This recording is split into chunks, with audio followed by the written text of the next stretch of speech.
lonely crossroad in the Carpathian Mountains, four travelers find themselves abandoned at nightfall by a local coach driver who was afraid to go any further. There's no driver. A coach with horses that knew the way, a table laid for four. Was this kindly hospitality? Isn't your master joining us for dinner? No, sir. I'm afraid not. Is he indisposed? He's dead.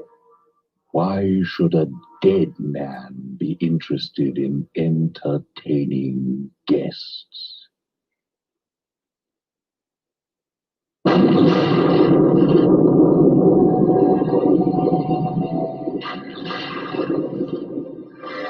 Dracula, Prince of Darkness, King of the Vampires. For 10 years, his mortal remains were cherished by his faithful servant, awaiting the opportunity and a victim to provide the life force for the reincarnation of Dracula.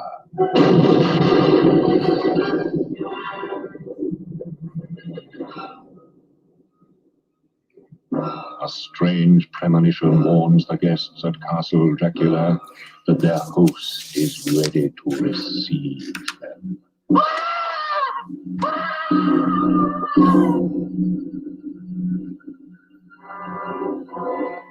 I must kill him. He is already dead. He is undead, Mr. Kent. He can be destroyed, but not killed.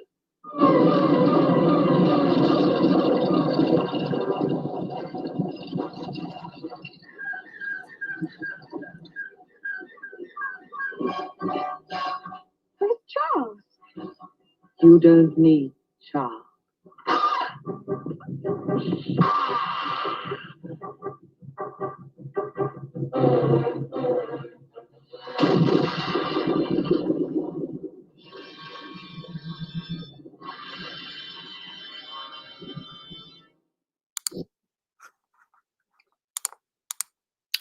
Hello, everybody. Welcome to 31 Days of Monster, day 27.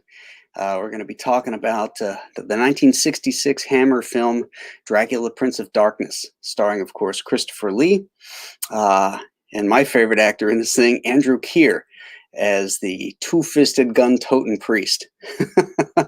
This happens to be the favorite monster film of a good friend of mine and Batman compatriot, Kelley Jones. I asked him what his favorite movie was. He said it was this one.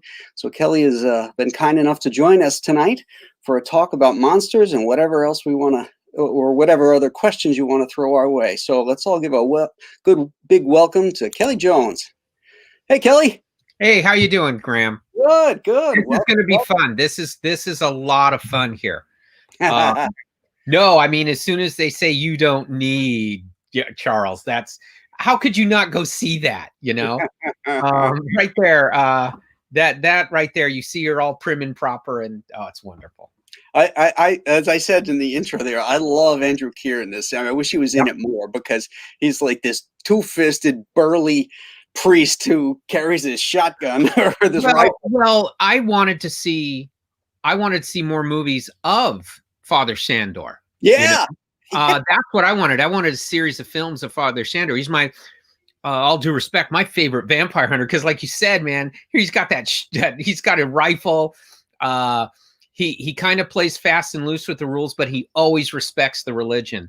And when I was a little kid, I say to this day, I got my first real religious training from Father Sandor, man.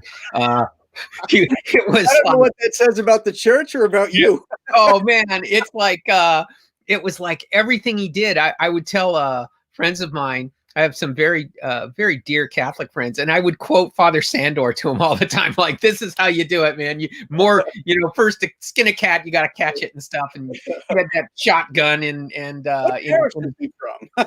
Yeah, he was great. And what I love about this film, probably to start, is it's a great vampire film beyond being a great Dracula film. It's just a great vampire movie, and it doesn't do anything but work on that level. And a lot of movies, it's predicated on Dracula. I mean, Brides of Dracula is a great film without Christopher Lee. This is a great movie without Peter Cushing. And it just showed Hammer got it.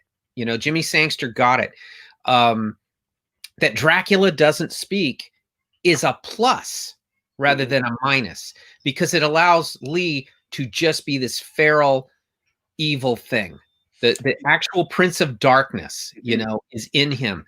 And I think some of the most, well, it's just some of the most horrific, wonderful scenes ever in any horror film are in this movie.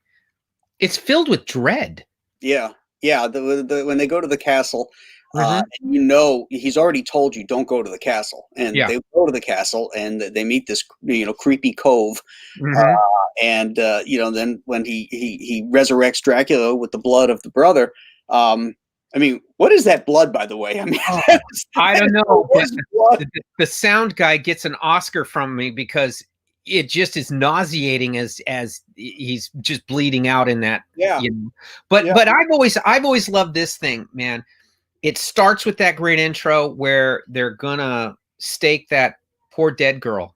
Right. And Father Shandor comes up and says, "You guys believing in this stuff, you know, it's over. It's done." And then later on, you find out he knows everything about vampires. So it isn't like he just dealt with Dracula. He's dealt with vampires, right? And he thought it was over. So it has that great little intro, and he goes against the local priest who still, you know, deals with it. Hey, when it says you're going there's a place that isn't on the map, you don't go to the place that isn't on the map. And I always thought, man, how creepy is this? It just builds and builds and builds. Horses with nobody drawing it, you know.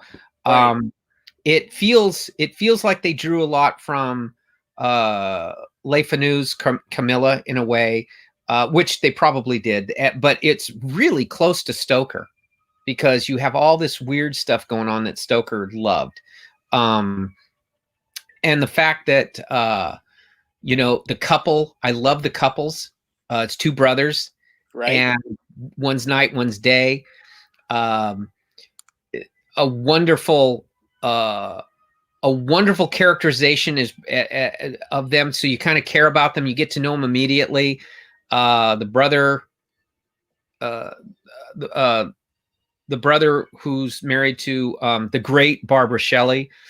You kind of see what his life's like. You know, he's with a really tough woman, and later on when she sings "Please Don't Leave," when she's really scared, it like touches. It's the first time it's like she's ever wanted him around in God knows how long.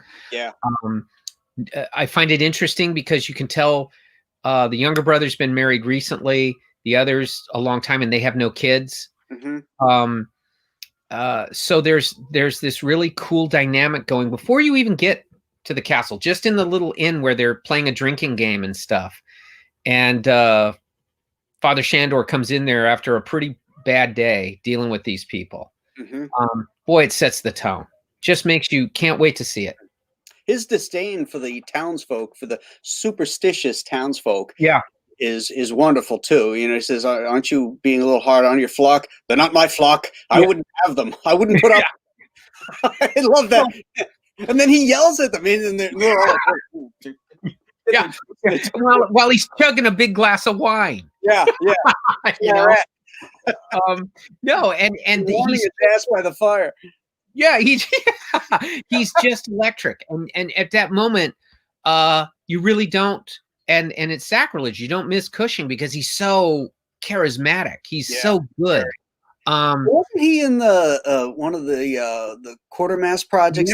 5 Million Years to Earth. That's it. Yeah. Yep. And he's striking in that. He's in one of the Mummy films too. He had a good career in and out of horror films, as all of these people really did. So I mean, the cast, like I said, you can just begin. The score is brilliant. I mean, it has to carry it because there's so many silent moments. The sound people are great because it's not just the blood, it's the wind. You constantly hear the wind when they toast Dracula, not knowing who he is, but thanking him for the meal. That's wonderful. This cold wind blowing through that castle.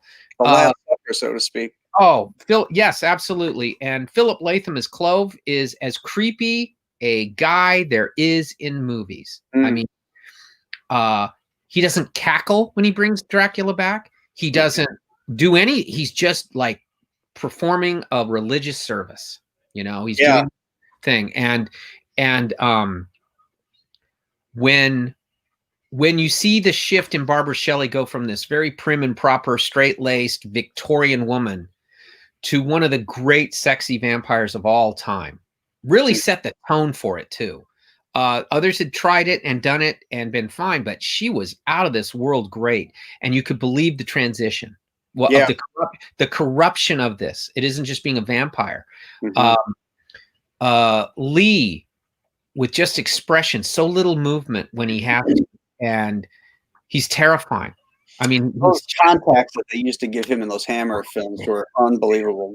Well, it still works. And I'll tell you what, Graham, I'm more probably enamored of this film because I'm a big I hate that in modern vampire films you don't really, it's into it. Wouldn't it be cool to be, and none of the religious icons work, you know? It's like and I go, no, that's the rules of the game. And a cross does hold them back. Right. In this one, they throw out a new one with running water. You know, I didn't know that as a kid. I went, running water. I'd always live between two rivers and just jump over them, or streams or something. That's actually Stoker's book. Yeah. Well, that's it. And and those things work. And the fact it also works against you because Father Shandor doesn't kill Clove because he can't go that far. Right. That's he knows Clove is human. Yeah. Yeah. And so he doesn't go against it. The fact that we never really know what happens to Ludwig, Thorley Walter's character, the guy who does the engraving on the Bible. And, yeah.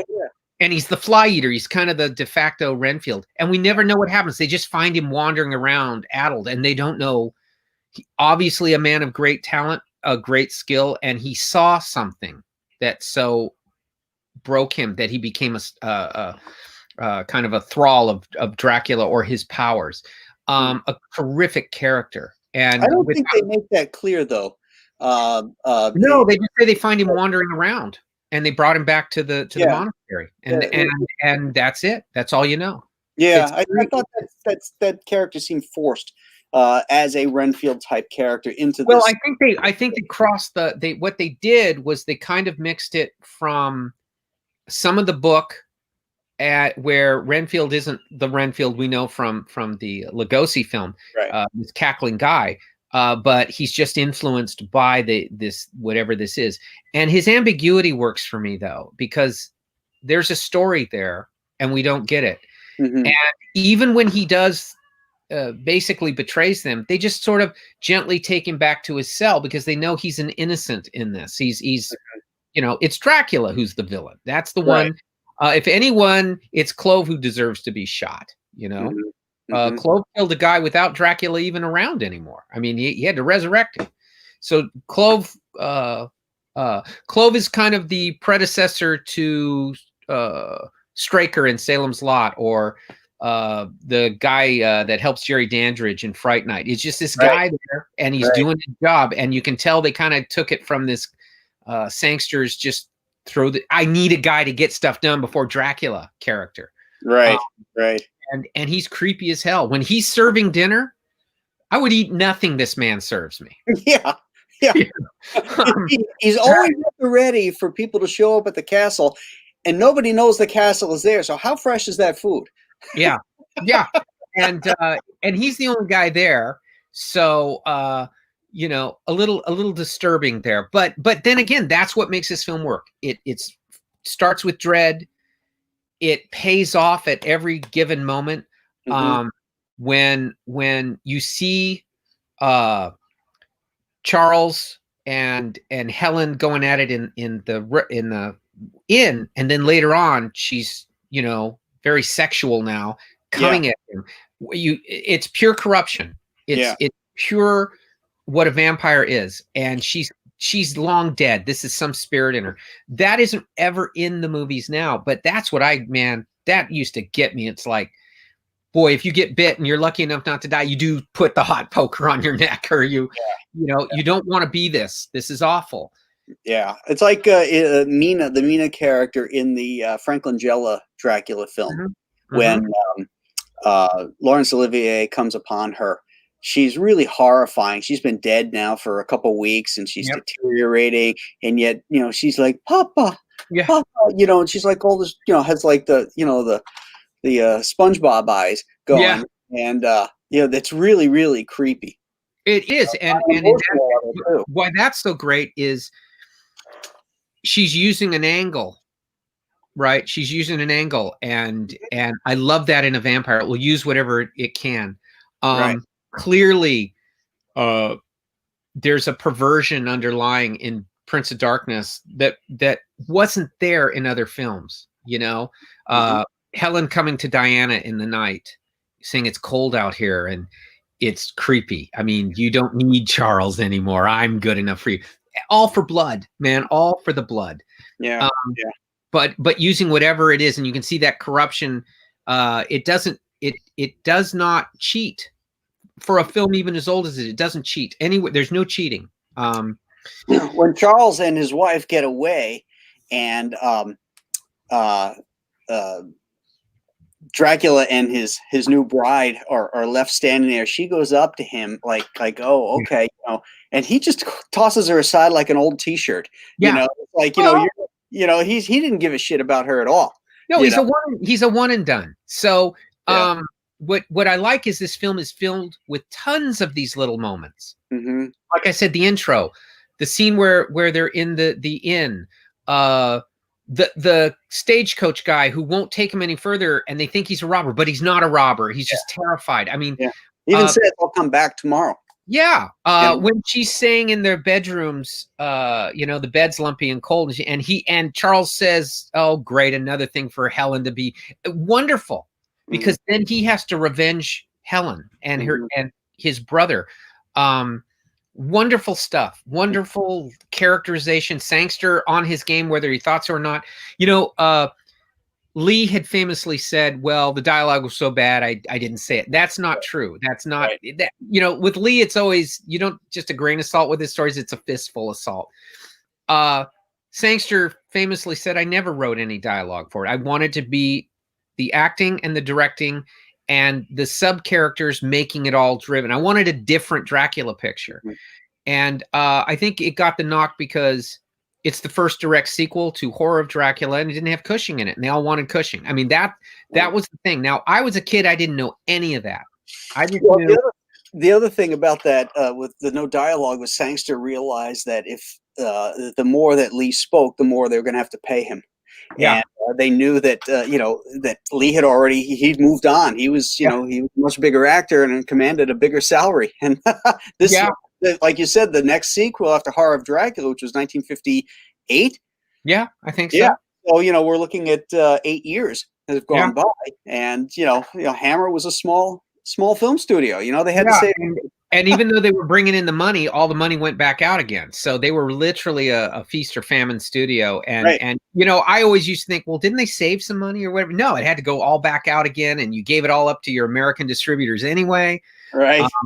It was basically we got to keep this going until we can find something else. And I don't think the early years of Hammer, because I love the later years of Hammer just as much when they got really cheap. Because I think they always stuck to, first and foremost, great writing. Vampire Circus is a terrific film. Captain Kronos is a terrific film. Captain Kronos could have been great. That could have been a series of films, Yeah, and when you have $12 and you're doing this. But they went and got like Brian Clemens and some pretty terrific people. The fact that they got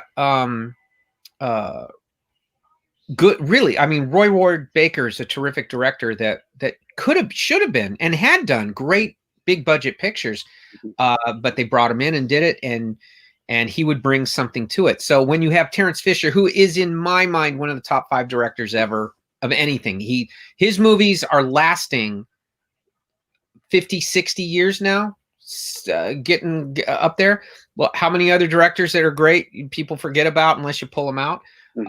They'll not just Turner Classics will put them out, whatever, but and talk about him, but his movies sell. More importantly, when they keep remastering them for Shout Factory or Anchor Bay or whoever, it's Terrence Fisher, you notice. Yeah. And the fact that he can do so many silent things in this film without dialogue, these long, quiet moments, just wonderful.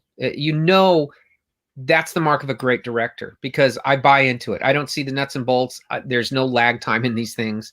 I think he said they were like fairy tales, dark fairy tales, and that's a great way to put it, because this movie is. You have this very pragmatic man of the world, very, very earthy kind of guy, and his whole world is upside down because he comes across something truly supernatural that would change my total worldview.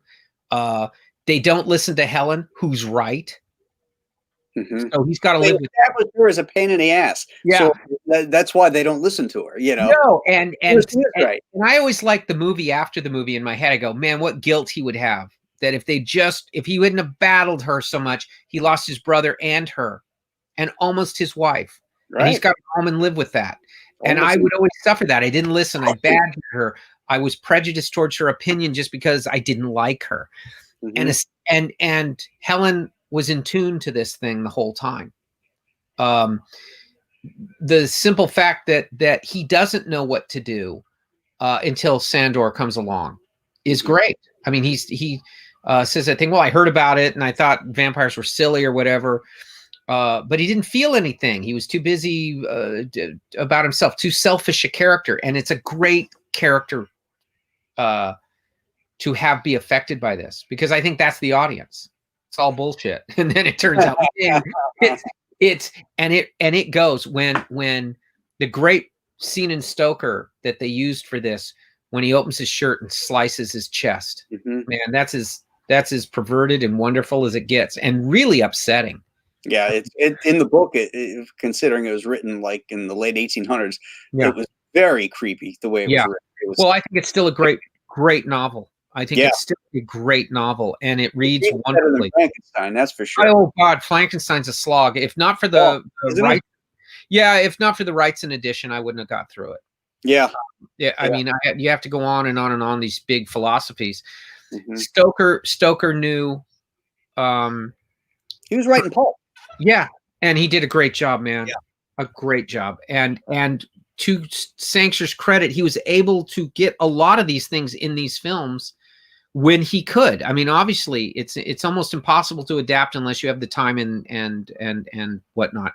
And so he would just take the elements that worked for him. And Prince of Darkness has all those things. I mean, like I said, it's a great vampire film beyond just a great Dracula film. Atmosphere in it is so exceptional that it never lets up. I mean, when they do get away from the castle at the beginning and they fall and she hits her head and they're just laying there, he's exhausted from carrying her. And you hear this crunching through the forest and you think, oh, it's Dracula, and it's Sandor who says, I told you to stay away. And I always wondered, how did he know, man? Well, how he knew was that guy who said, I'm not going to take, he came back and says, and I went back the next day and they weren't there. And so he went to go look. And that's great. When, God, so he's done it a lot of times. When she's bit on the arm by her sister-in-law, when Diana's bit by Helen, and he takes that lamp and he just and burns. And I'm going, okay, it's like those movies where you swim underwater, you hold your breath with me. Okay, it's fake because I would have drowned already. Right. I'd go, okay, you've burned all the way through her arm. I mean, he just holds it there. And then he says, yeah, just wrap it with a little sap. The rest of the movie, for a year, you'd be holding your arm in agony from the burn, Well, it's like when they're doing the blood test in Carpenter's Thing, and they stick the knife like 6 inches up the nail. Yeah, I know. And I'm like going, I'd rather become a thing than go through that test. You're You know? not- Just let the thing, you know. And to this day, I watched it the first time I ever saw that scene, and after that, I just kind of go like this Yeah, because it's the grossest I thing feel ever. that's I can't watch that. But that's what happens here. And I think what's great in this film is when Clove sacrifices basically Alan and brings back Dracula. That's where that sound of the blood, man, to this day, it just goes on and on and on. It's And so bad too. yeah, God, it's wonderful. Well, one of the things I miss is the film stock of the time. Blacks are black and the colors are bright. So there's a real depth in that, you know what I mean? So when you see that, it's even more shocking. When you hear how good the sound work is on this, I mean, you can hear the leaves falling at times, you know, hitting the ground. I mean, little things that shouldn't matter. You know, we're cranking this thing out. We got to get it to be a double feature and out to the States here in a month. But they took this time, and it's one of those films that, again, it pulls rabbits out of a hat all the way along. Just when the scene's done, there's certain movies that just really work. Young Frankenstein, there's no bad scenes. It just works. Abbott and Costello meet Frankenstein. Every scene works. And this is it's a lesser in that sense in regards to those, but it works that way too. There's no fat in this. They just go from thing to thing to thing. Yet, for such a highly commercial film, made by artists, cinematographer, genius, Fisher, genius. Everyone is taking it seriously who's making this.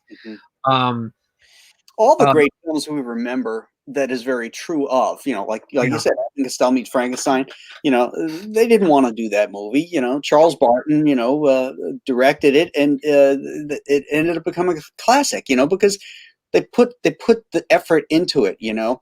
They got Lugosi to come back, for God's sake, you know. Everything was right. I always love, Karloff said one of the big regrets of his life is he turned that film down, and when he saw it, he said, I should have been in that movie. And well, how wonderful would that did they offer him because he would they originally came to him and he said, no, I'm done with Frankenstein, and I don't want to make fun of the monster. Well, when he saw it, he saw they weren't making fun of the monsters. Right. They were very serious about it. And dealt with sincerity and with love. I mean, clearly at that point. I mean, he was almost too old in Son of Frankenstein, and that was 10 years earlier. Which is another one of my all-time favorite pictures, man. I can watch Son of Frankenstein I love that film. 2 nights ago, I did Son of Frankenstein. Yeah, I can watch that all the time. And, you know, Young Frankenstein basically parodies Son of Frankenstein more than any other of the films. That's what I said. Yep. The dark all of it. I just, you know, you knew when they were watching that movie, and you saw those really wonky stairs that were like the most dangerous stairs ever. And that's when Cloris Leachman famously says, you know, watch your step. The stairs can be treacherous. It's a chuck, you know, but it's funny. I with my kids, we watch Bride and Son, and then we watch Young Frankenstein, and the jokes are just wonderful. It's almost like, Love at First Bite is the same way. You watch a Lugosi, and then you watch those, and they're great. You know. Well, you know that Mel Brooks had such a love for those old movies. He even sought out Kenneth Strickfaden's machines. What a great thing, too, huh? To use the actual machines that were used in the Frankenstein movies is just. Well, he bought into it I remember he said when he was a kid and he saw these things, he actually thought here he is in Brooklyn or whatever, that Frankenstein was going to climb up the fire escape and get him in his room. So he had to block it was great because that's how powerful these things are.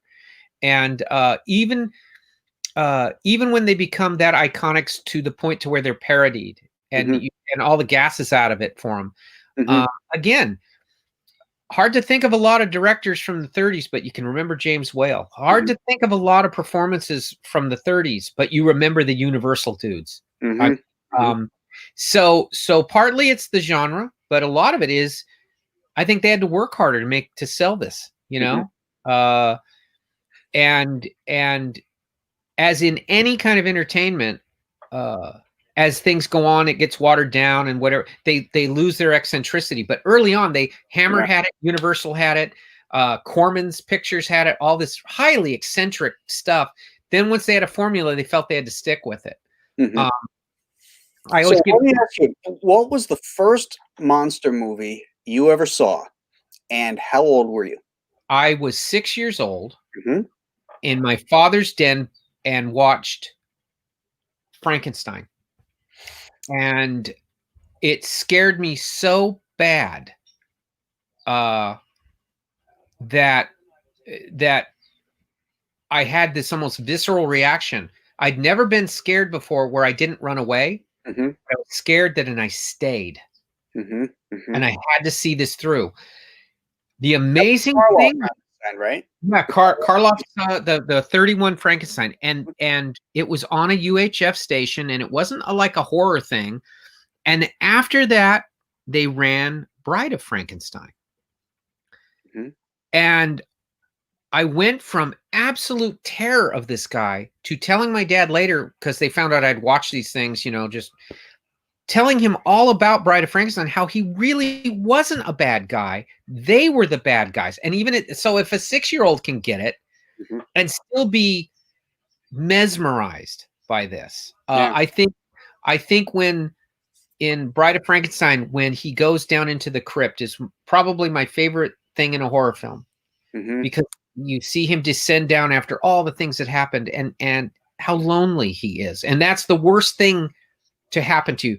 Horror films are about death and all this stuff, but the worst thing that can happen is loneliness. Mhm. And there he is alone, and he sees this recently buried young girl, and he's trying to just talk to her, and then he comes across, not lurching at Pretorius and those guys, his little henchmen, but listening and cautious and in the Mhm. back. He's not even being a monster.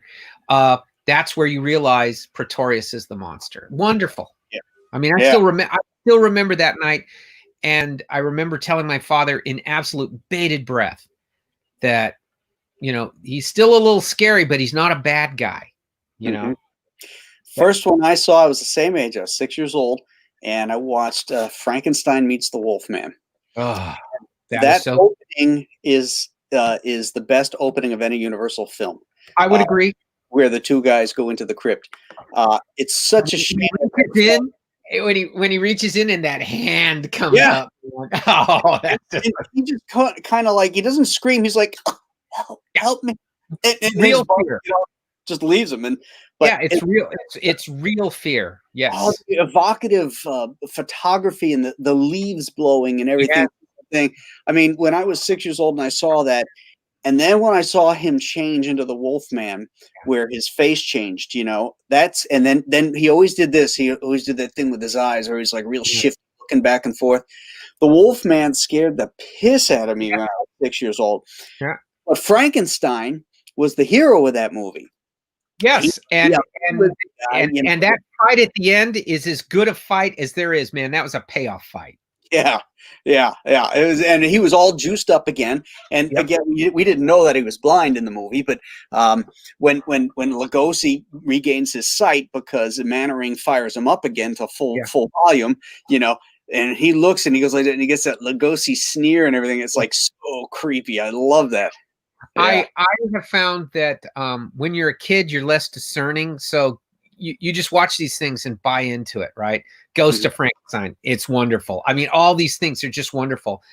And when you get older and you realize they're lesser cousins to the great ones, then you start getting into the performances. And Lugosi carries the day in Ghost of Frankenstein, and they realized how good he was in Son, and so they made him kind of the lead.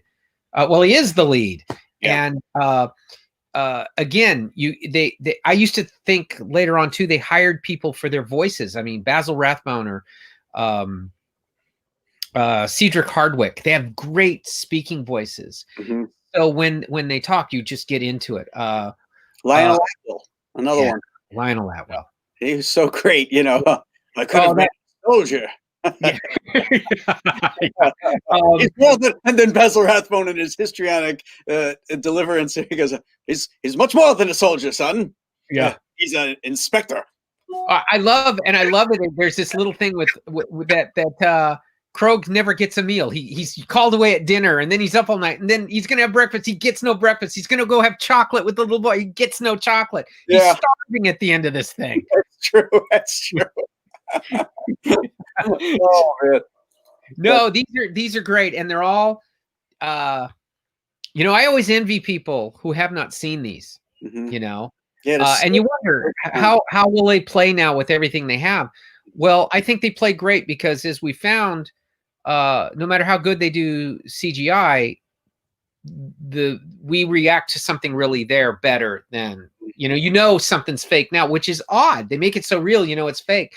Whereas in this, I know that's really Frankenstein. That's really the Wolfman. That's really Father Shandor. What he's doing is real. When they have that great ending, and you wonder, how are they going to do it? I mean, Hammer used to do this wonderfully. How are they going to stop Dracula now? And he's on that ice, and shoot him. I can't shoot him. It won't do any good anyway.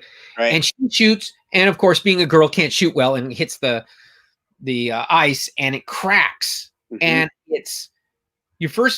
Our fear is drowning. Dracula's its immolation, right? So he starts everywhere he goes.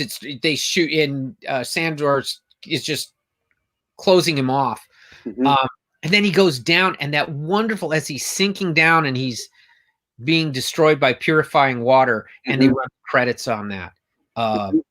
Brilliant. I mean, that's like, ooh, he's still kind of there too. And we saw that when he's dust, you could resurrect him.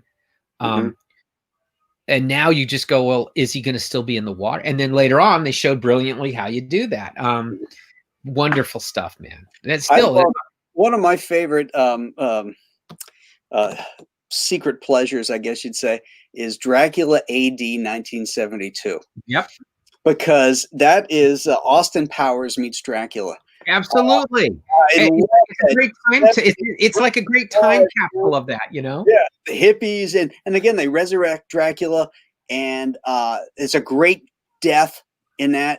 Is that the one with the wagon wheel? Is that in the beginning or is that the end of the one? Yeah, they're saying how their last confrontation before we get to now. Okay, yeah. So and then Cushing is in that one too, and have the wagon wheel through his chest. That's an iconic image of Christopher Lee with that wagon wheel stuck in him. Well, do you remember, Graham, that all we ever had? Now we sound like old guys, which we probably are, but all we had were the old fan magazines and monster movie books where you'd see these images and you wait like crazy for that to come on. Yeah, and you'd see 1:30 in the morning, you'd see this pop up. So you knew you had to be up to watch and catch the images. One of the great things is where I lived, luckily, they didn't cut these movies at night. You saw them unedited. In fact, famously, there's a great horror host out here by the name of Bob Wilkins, and he routinely could beat Saturday Night Live when it started because he'd ran the Vampire Lovers unedited. It'd be 12:30 at night, and they were wondering, NBC was wondering how everywhere we're winning but in this area. Well, the people running the station didn't stay up to watch this, so he just had these people go, let's just run Hammer films uncut. And I mean, your eyes are like this, But, what did what did I just see? But they were gory too. I mean, so I would rather watch that, but so did a lot of other people. That's the first place he ran. The first place Night of the Living Dead was ever played outside of a theater was on his show. Did they ever show any of those Filipino blood beast films? Oh yeah, man. I remember seeing Horror Express, Creeping Flesh, all the blood beast, all these things on what was Channel 40 on the UHF station on his show. And they just run this stuff, and he would warn you, okay, this is a lot of crap. Man, as soon as he said it was a lot of crap, you were tuned in. But he also would interview all these people. So that's the first time I heard Christopher Lee, Boris Karloff, all these people. He would interview them and run it. He would tell you something about the picture. He didn't dress up like a goofball. He would just tell you in fact, one of his famous things was he would read the TV guide of better shows to watch at this time, rather than what he was running. But he had such a loyal following, and that's where I learned all this stuff. I didn't know, for example, he would have comic book artists on. Now, I never even knew that, but he would interview comic book people. He would have on long before you knew all this promo stuff they do now. He had people come on who were making a little film called Star Wars, and no one had heard of it. And he would have Gary Kurtzman on and whatnot. And they got all this stuff in advance because George Lucas, living in the Central Valley, watched his show too. Yeah. And he famously said he got in a terrible car accident, and he just watched for a year. He just started watching this program and all these films. Right. And so he had a connection to it, and would always give him inside stuff on Star Wars, which was really cool. Because in those days, it didn't go all over the country. It would just be locally. You'd have this stuff.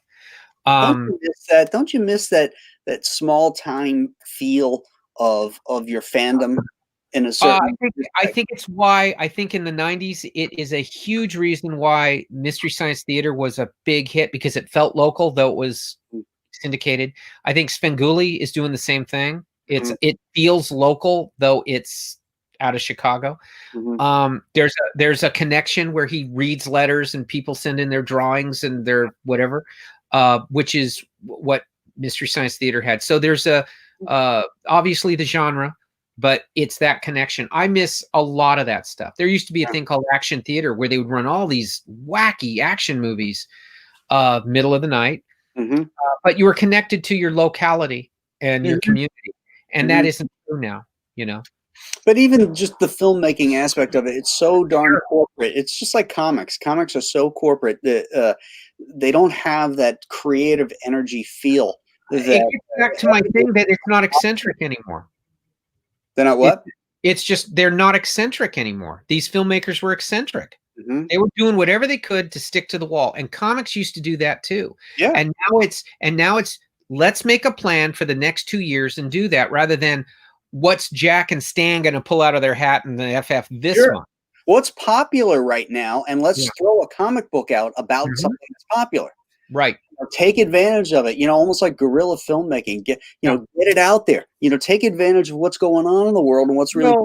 Absolutely. That's what I loved about Prince of Darkness as an adult, was that they respected their audience to be intelligent, and put things together, and then have wackadoodle stuff go on. And comics now has become trying to figure out the end game and control that marketing, rather than just let's take a chance and see. Right. And let that kinetic energy drive these things. I never planned stuff out in my career. I just sort of would read the scripts, we'd talk about it a little, and then stuff would just bubble up. And would change the course of things. And everything good that happened to me generally happened out of that kind of a collaborative kismet. And I think that's kind of what I loved in those movies that we love in that. Corman's Post Cycle is that, where they would just go, we've done this, let's try that. We've done this, try something different. We'll do a funny one. I think Comedy of Terrors is right up there with my great, comedy horror films, because you have Richard Matheson and great actors, you get terrific stuff. And then they would let Peter Lorre ad-lib left and right and throw in that stuff where he could never pronounce Vincent Price's name correctly. Wonderful. What did you step in? Wonderful stuff. But that didn't help with that either. But well, when you see them do all their horrible things in that and Vincent Price in Comedy of Terrors wonderfully, when he finally gets screwed and not getting paid, and he goes, "Is there no morality?" I mean, that's just, I want a shirt that says that. It's just wonderful. But those things, when you read about it, just happened, and they go, cut, we'll keep that and go on. It didn't take a committee. It didn't take 50 people to all, right. Well, look. A lot of the problem now is why do comics take so long to draw by a lot of artists? Well, look at a boot anymore. I mean, Jack just did a little boot, Jack and done. Not every little lace. Who cares? You know, all the treads. That slows down a guy immensely. With lines on them. Yeah. You know, with an occasional belt buckle. You know, it was easy to draw and churn that stuff out. Now you've got all these doodads and textures and other crap, you know. Well, the eyes are completely off the prize. There's more that happens in a 10-page Tales of Suspense Captain America story than in 15 issues that they do now. No doubt about it. No doubt about it. I mean, Will Eisner could pack in 8 pages better anything that I would read today. You know, pathos, humor, everything. Yeah. You know, and something you say, this makes me want to collect it. You know, this makes me want to share it. I don't have that inclination now. And I never had that feeling before, you know. That's why I wanted to do this, because I go, yeah, this is like a great comic when you're a kid and you want to hand it to a friend of yours to kind of get into it or buy the book. This film too. I just think, hey, next time it's on TCM or you see it cheap on Amazon, pick it up, because this is one you're going to watch a lot. This is one that's got the vibe, especially if you're into Gothic. You know, I think it's a perfect Gothic film because it feels like Hammer went back in time and filmed it at that time, you know. David Lynch famously said when he did Elephant Man that he just went and hired all the Hammer people. He didn't go to the studios and stuff and let's do it. He just says, hey, can you find me all these old Hammer films? Because here's David Lynch making all these, you know, bizarre films, staying up all night watching Hammer movies. Yeah. And who produced that? That was Mel Brooks. And Mel did it. And man loved his horror movies. Yeah. Oh, sure. I think because they affect you, you know, they get to you, they stay with you. And to this day, I find I love them more. And I loved them back then. I remember I got a date with this wonderful, beautiful, pretty girl. And I did not check the listings. And I saw that The Gorgon, a movie I had never seen, was like 82 or something like that. I'd never seen The Gorgon, but I'd seen the pictures, you know? Yeah. And I had to cut that date short. You know, I'm out there and I could see, oh man, I got to start winding this up. And I basically, you know, stopped at her house, shoved her out the door, raced home. And she said, did I do something wrong the next day? Did I do something wrong? And I'm like going, I got to fess up on this. I said, okay, I love Peter Cushing and I love Christopher Lee, and you don't know who they are, but they did this horror film together and it's called The Gorgon, and they never play it, and they were going to run it at, you know, and she goes, well, I would have went to see it. And I go, no, you don't understand. This is the first time I've seen it. I can't have a distraction. I've got to absorb this. Wow. And it's my wife now, when I first met her, she knew a little bit of stuff like Doctor Who, and this is like late 80s, early 90 or something like that. And I was fortunate enough to live near, like, walking distance from a fabulous old video store, which no one gets that now. And every Friday and Saturday we would go there, and I'd pick out a couple films that this is to be with me. You must see these and understand that they are a part of my life, because relationships are what they are, but the monsters never leave you, right? Oh, she left me. Frankenstein will take care of that. And you go, Frankenstein's still here. So she got into it and became a big fan, began to appreciate it. Her thing was Curse of the Demon. Man, I love that movie. I did that one earlier this month. Curse of the Demon, The Haunting. She got really into the Amicus anthology films. Man, she really does those. Yeah. So, and that was on her own. When I would say, which ones do you like? She can watch Devil Rides Out,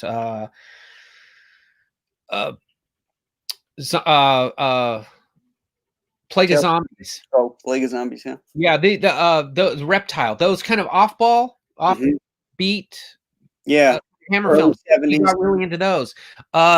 That kind of stuff. So it kind of worked out that she had a taste for that stuff. But It would be those kind of pictures. And again, all eccentric, all wonderful. They stand the test of time.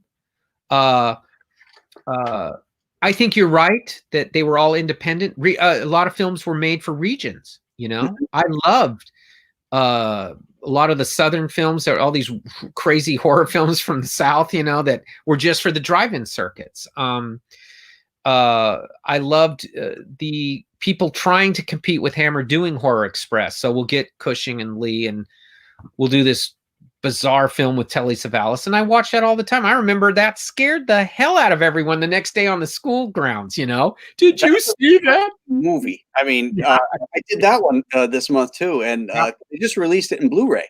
Yeah. So it's a gorgeous print. Yeah. But it's John Carpenter's Thing meets Night of the Living Dead meets Agatha Christie's Orient Express. Orient Express. Yeah. I mean, and to throw it in, you've got the Cossack from Queens in there as with Telly Savalas. It's so crazy. Wonderful, man. Wonderful. All the way with the great line in there. How can they be monsters? We're English, you know? Wonderful. Yes. Peter. Yeah. It's great. There's so many good things. I mean, from those times, I can watch anything by Nigel Neal from those times. I can watch anything. And there's more in one of his scripts, literate stuff in his scripts than anyone today, you know, it just, and again, Hammer had the wherewithal to say, hey, people will really dig, you know, a Martian invasion from 5 million years ago, not just today. That comes back now. Wonderful stuff. Right. Probably as a kid, it was the movie I'd go, oh, there's no monster in it, right? And then later on, you go, oh man, you got to watch this one. This is really creepy. You know? Yeah, that one didn't come up very often. No, it didn't, and it's a really difficult film to explain to someone until they watch it. And then when you watch it, you go, it's a great meditation on human evil. It's really well done. Yeah, is it us or is it them? You know, wonderful. Yes, it is. And again, wonderfully directed. Has most of the cast from Prince of Darkness is in it. You know, Andrew Kerr and Barbara Shelley. So you always knew you were in good hands. There's always a thing with Hammer too, that Thorley Walters, who plays Ludwig, or you know, they had these character actors that even if you didn't have Cushing or Lee, you had this great troupe of actors in everything, kind of like Orson Welles's Mercury Theater people, that you were in good hands. Yeah. John Ford's group. Yeah, absolutely. In fact, you wanted to see them just as much as John Wayne. You know, no, that's not true. Almost as much as John Wayne. But they all knew each other, right? So when you see these things, they all know how to dance. They all know the move, and you don't get tired of it. Never get tired of it. So what's the first monster magazine that you used to read? What was that? Was it Famous Monsters or? I think when I could get them, Famous Monsters. And obviously I got it for the pictures, you know. Things were a little harder to get here until a comic book store opened. So I would get that and Cinefex. Okay. I remember that, really liking that. There was a lot of fan magazines that I would get, and I remember Castle of Frankenstein. I got a couple issues of that, which was spotty when it came out. But I always enjoyed it because it was a dense read and you could keep it as a resource. But a lot of it, Graham, was the TV guide. I would cut the pages out that would talk about or have a description of these films. So I used to have, there's somewhere in an attic somewhere. Monster Times was a great one. Did you get that on the West Coast? We got it in this comic book store. Bud Plant was a silent partner in a Comics and Comics, and they used to get all kinds of periodicals because he was a distributor, right? So he could get into stuff. But I couldn't get to the stores that often, and I only had lawn mowing money. So you buy your comics, but I would see some of these things and grab what I could. I used to love Steranko's media scene back then when I could get one, because there was a lot of good articles, a lot of density to it.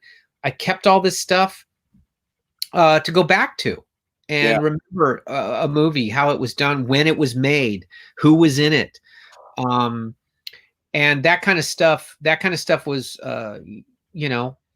I had one of the few people to really take care of a TV guide till it was done and my dad was done with it. And then I'd go and clip all the articles out, or the listings out, and regret when you missed one, you know, God, because you didn't know when it would come back up again. I remember Vampire Beast Craves Blood. What a title. And I missed it. And later on, now it's Blood Beast Terror, and it's about the moth thing. But it had Peter Cushing in it, and it said Vampire Beast Craves Blood, right? Man, I wanted to see that. There was also, but I was really lucky in seeing like Castle of Blood with Barbara Steele. And these odd Italian films. Black Sabbath by Mario Bava. I was at a sleepover down the street. I was at a sleepover, and that came on really late at night, and all the other kids were nodding off or doing whatever. And I watched this thing, and it's so upset. I stayed up all night. Wow. Man, I stayed up all night because I knew that woman wanting her ring back was going to come floating down the you know, brilliant film. Never had I seen a vampire movie where grandpa eats the grandchild. That's unheard of, right? Still works to this day. Boris Karloff's last probably great performance, getting to be a monster, you know? And he comes back and eats his family. Wonderful stuff. Well, let's see who's in the chat room here tonight. We got a lot of people with some questions for you, too. Sure. So just say hello to people. Pop Culture Avenger, hello. Fearless Freep, hello, everyone. I'm up to day 19 and catching up. Okay, good. He's watching them on the YouTube channel. Good series. Hey, Graham, I'm at work. I'll have to rewatch later, but it's good to catch you live. Okay, cool. Scott Clark is here. We have a lot of regulars. We've got this regular crew. Elwin Monzi. Man, icon. Elwin. Hey, fellas.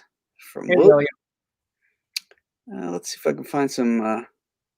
Well, somebody here agrees with us. Andrew Keir is great as Father Sandor. Wish we'd seen more of him. Yes. I think they did it in England. They did some comic book stories by John Bolton with him in it. Is that? Oh, that would be. I believe they did an adaptation of this, and then they had done some Father Sandor stuff. And I've got, you know, obviously it's English, so right, you know, it'd be harder to find. Well, you got another fan who likes your Frankenstein back there. Okay, this I bought in like 75. I still have this, and it was a great. Somebody just collaged all the pictures. I've never seen it again, man, and I wonder why don't just keep doing it. So I have to, you know, keep the kids away and stuff. But you know. That's great. James Riggs loves Kelley Jones. I love you, James. Thank you. It's a perfect day for a discussion with Kelley, today's master of horror on Bernie. Yes, indeed. Yeah, what a good birthday he got, right in the teeth of Halloween. Right? Yeah, that's How was it working with Bernie on Frankenstein Alive? Wow, I'll tell you, it was nerve-wracking. I mean, he called me up and asked if I would pitch in. And I said, why do you need me? And he said it retiring, but at that time he was fairly ill. In fact, Graham, you were with me when I first met him when we were in Dallas. Yeah, right. And that's the first time you met him? Yeah, I hadn't you know, in the 90s you're promoting Batman, and then for the next however long I'm raising kids, right? So you know, so you don't get out that much. He had asked if I would come, and he wanted to meet me, and he asked if I'd come, and Steve Niles was mutual.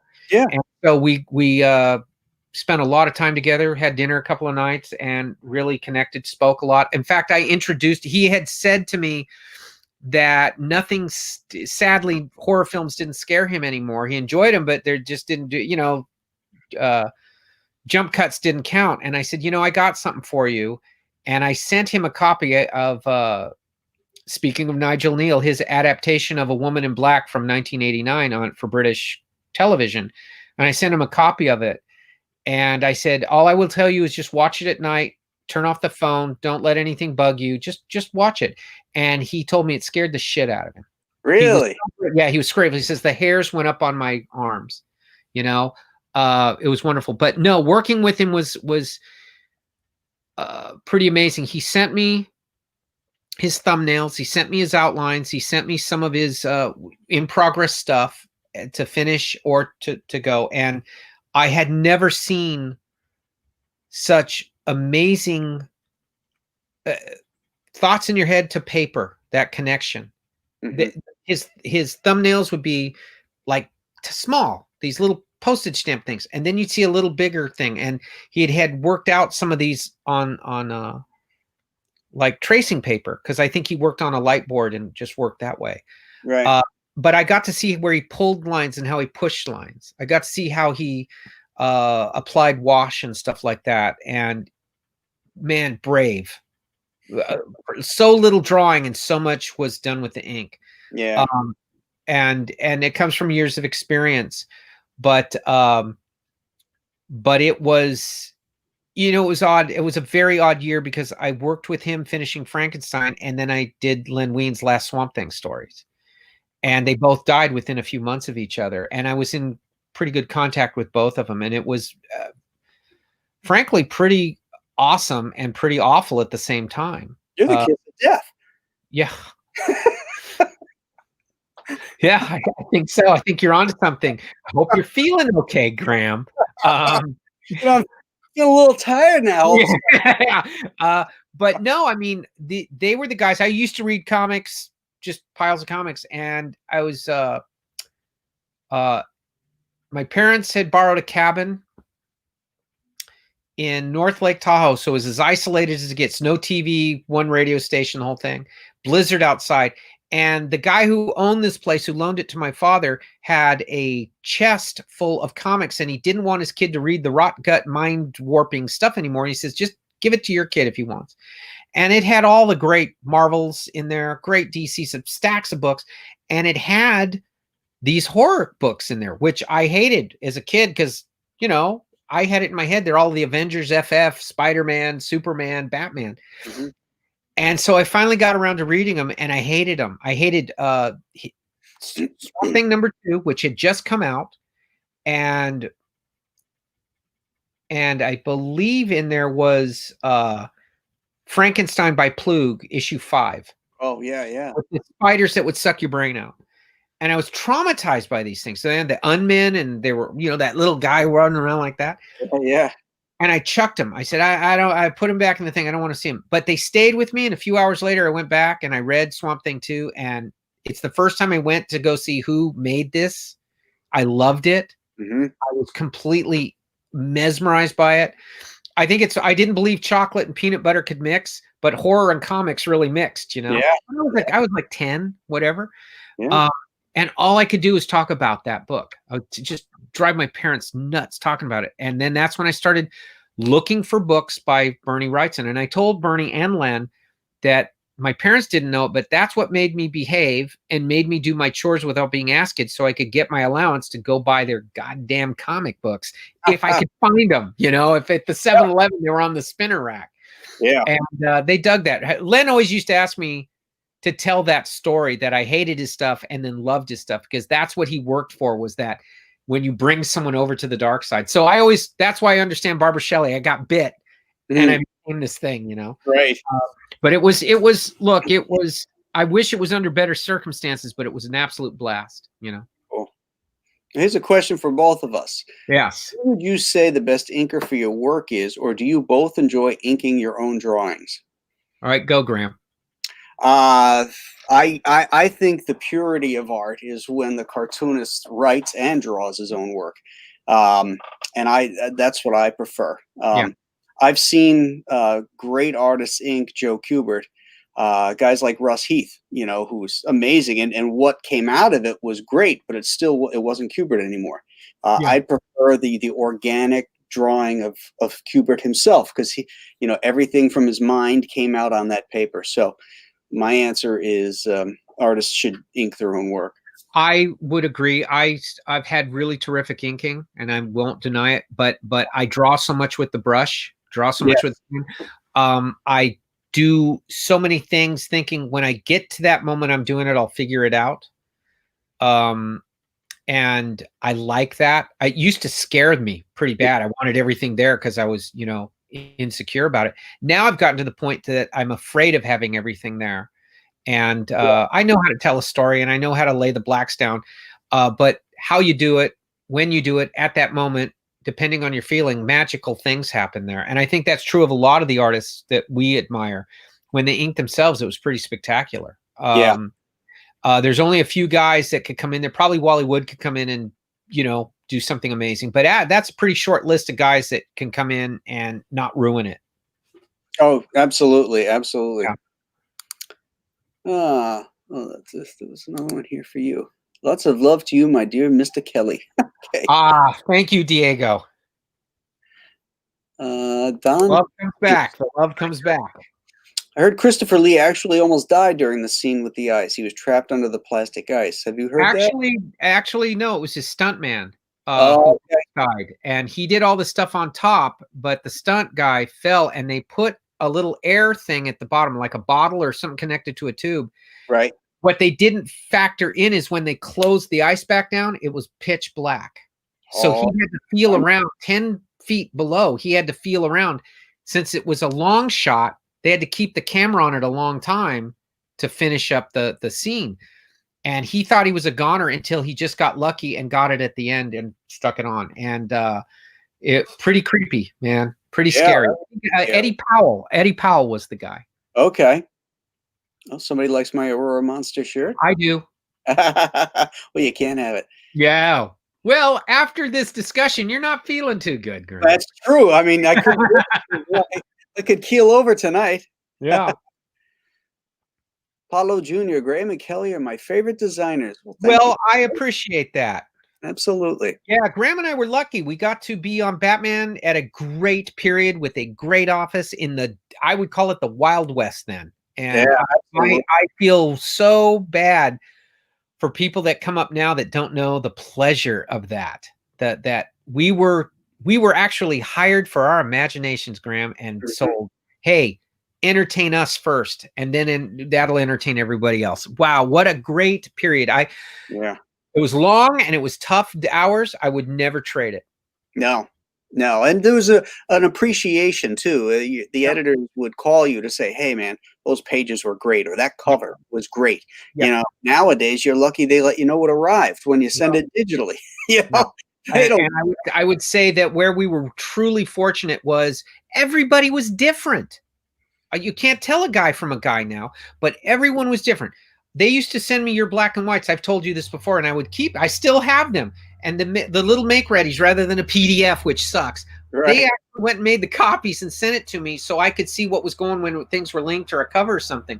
Right. And I just thought, I'm the luckiest guy. I'm getting to see this stuff in black and white, Right.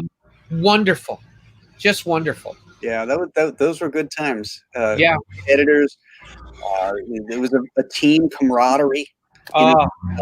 It absolutely was, and it was thrilling to do it because you got to know you were in a great crowd of people. Yeah. Yeah. And we had the best character. That is true. We had the best character. Fearless Feet. My first horror monster movie was Rodan, about 1958. It was also the first time at a movie theater. Oh wow, Fearless Feet is older than we are. Hey, if you want to see that's saying something. Hey, those giant bugs at the beginning, that movie was perfect with giant bugs. Up until Godzilla King of the Monsters last year, that's the only time that Rodan was cool. was in the movie. Yeah, and he always well, I do love Rodan in Ghidra the Three-Headed Monster. Still one of the great in those movies, whereas like in Rodan, the first one, the costume was much more flexible, Yep.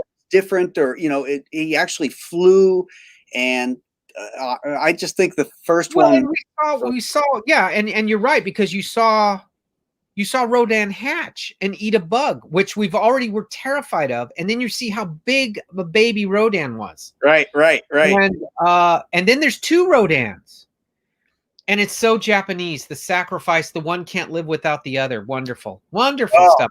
Yeah. No, like I said, I'm a big fan of Ghidra the Three-Headed Monster, simply because of how the little thing shames Godzilla and Rodan and takes a beating from Ghidra.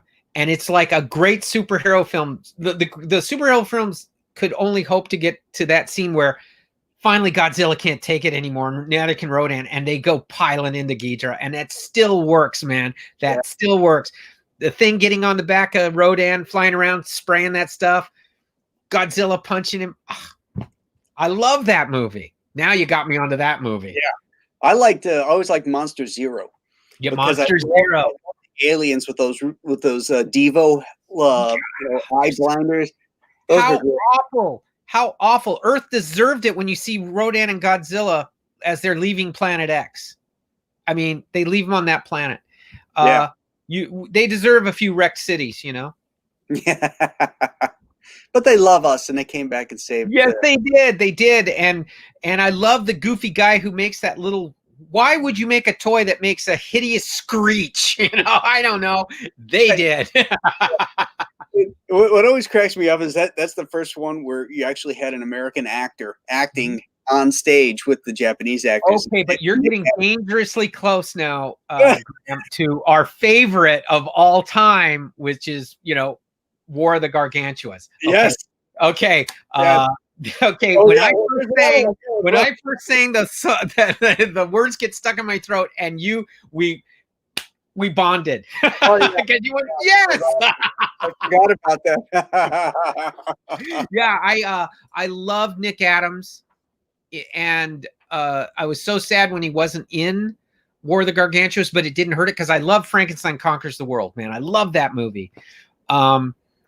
And so when the sequel came out and it was still so rockin' good, Russ Tamblyn just phoned it in, whereas Nick would have been full-throated into that thing. Oh yeah, Russ Tamblyn really phoned it in. I mean, you could tell he said, "Man, I was in Seven Brides, I was in West Side Story, The Haunting, and now I'm in this. Where I'm going to kill my agent." Yeah, exactly. Whereas Nick Adams went over there and he's doing barbecues for the. He wears a apron in the film. That's from his. He really did do that for the cast and crew over there. Is that right? He said they're all and they all were having Japanese food. And he says, "I love this," and he made them steaks and burgers. Oh, cool! And he made them a traditional American kind of the way we eat, and right. he had. So they put that in there later on. They thought it was great.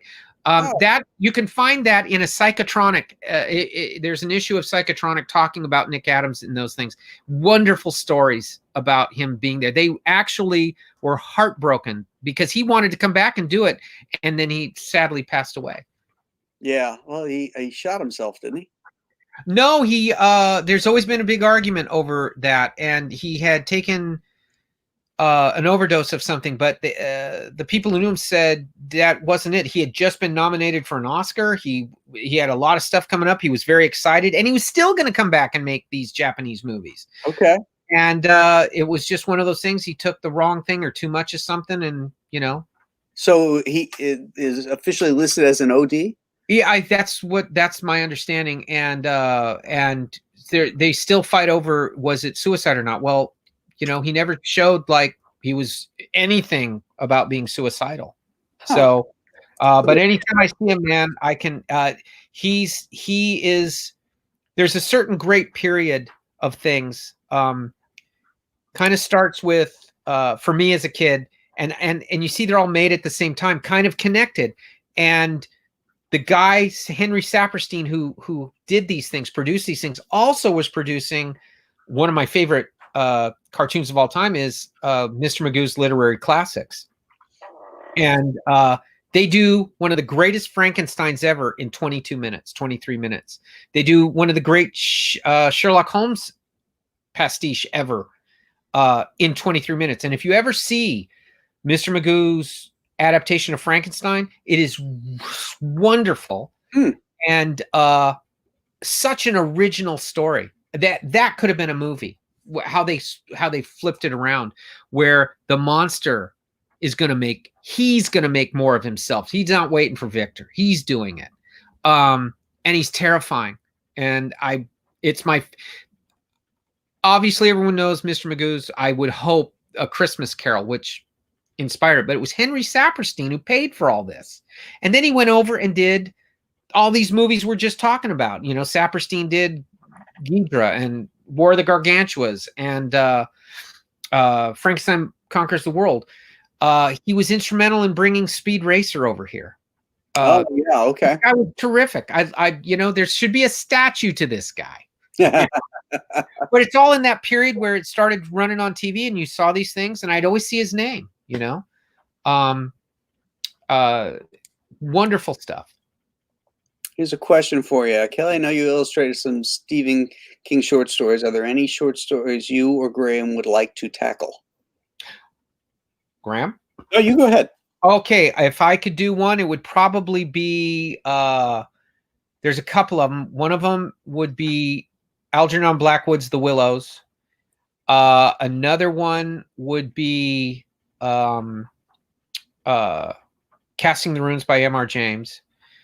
And I did do one M.R. James story for Eerie magazine, The Ash Tree, and got a real taste for doing those kind of adaptions because they're great stories. They're very, very visual. They're written with a lot of, obviously they're pulpy, but I would say they're literature, but they were written for that audience, so they're very descriptive. Mm-hmm, mm-hmm. I would probably like to do John Campbell's Who Goes There. Yep. That's probably the one. Isn't that a great story? Isn't that a great story? It is. What I'm not going to talk about it because that's my Halloween show. I'm saving everything I know about the thing from another world and various stuff. So you do have the wonderful soundtrack, Dmitri Tamayakin's sound. Yes. Okay. I play it on a loop this time of year. Yeah. We have a game. It's called it's a board game. And it's got it's the Universal Monsters. I can't remember what it's called now. Not Thriller or something like that. But you're not the monster. The monsters are the monsters. And you, the participants in the game, team up to kill the monsters in this. It's so much fun. It's very complicated. You need each other to figure things out. So you have to do these various things to destroy the Wolfman or the Mummy or all this kind of stuff. Yeah. Horrified, I think it's called. I think it's called Horrified. Yeah. And when we're playing the game, I put on Tiomkin's soundtrack. There you go. I'll put a Universal Monster movie on in the backgrounds because all that great music from that. Right. So I do love those great soundtracks, especially when we're playing those monster movies. Well, what happens is I started just buying them here and there. When you find them. I had old records where you get a few of those, but then the CDs, when you used to be able to go to a Tower Records and dig through the back stacks of whatever crap they would order. And it got, now there's no stores like that, but I've hooked up to some of these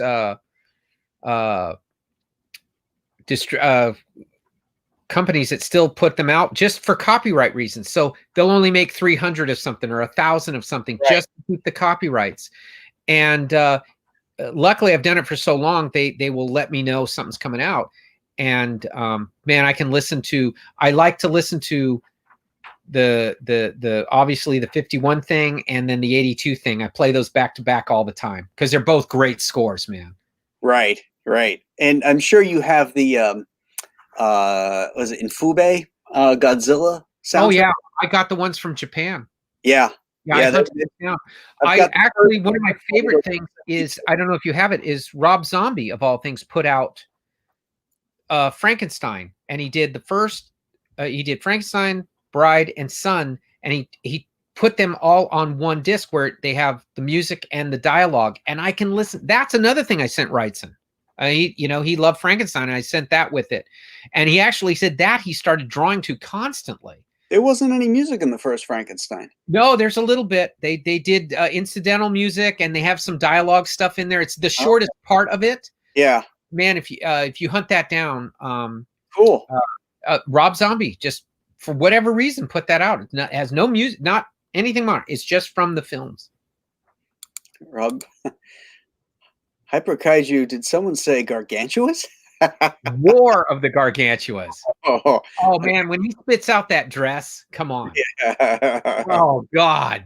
One of my favorite sequences is when the sailor is recounting what happened at night, and you see the sailors swimming in the water in the storm, and the guy Gargantua is like, he's standing in the water and he's running after them. And do you remember when they look down? Those fishermen look down, and it's clear, and the water's kind of, and he's looking up at him. God, that scared the hell out of me. I've always been afraid of like Creature of the Black Lagoon, and then you think, what if he was the size of a building? That's great. Yeah. Oh yeah. And how about those great lasers that they had?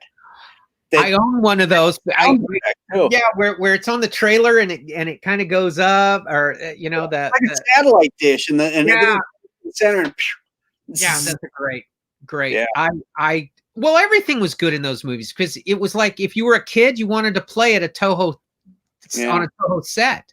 That one had a really great sense of mass, though. Like when the Gargantua is running across the tarmac, the sound effect of him running on that concrete, that he jumps into the water, that sold it. I mean, it really sold it. One of the great things of Toho is they got dimension down every bit believable now. And in fact, when they did the mid-late 70s, remember the Charlton Heston Midway?